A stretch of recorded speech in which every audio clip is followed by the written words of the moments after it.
Ассалаумағалейкум. Таяп деген не? Бастау үшін мен жай ғана App Store немесе Play Market'тен мобильдік қолданбаны жүктеймін. Оған өз мобильді нөмірімді пайдаланып тіркелемін. Бірден цифрлық карта ашып, пластикалық картаны тапсырыспен үйге де алдыра аласыз.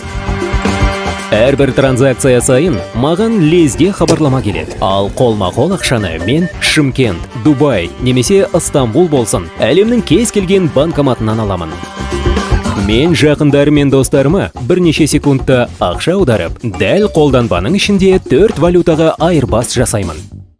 Мен үшін ең бастысы Таяптың халалдығында. Сондықтан ол шариғаттың барлық нормаларына сәйкес келеді және халықаралық шариғат кеңесінің сертификатына ие. Менің картамдағы қалдыққа үстеме жүрмейді және ол ақша несиеге берілмейді. Таяп қаржылық сервистен де артық. Ол менің өмір сүру стилім. Мен ол арқылы жақын маңдағы мешіт пен намазхананы табамын. Құбланың бағытын анықтап, намаз оқимын.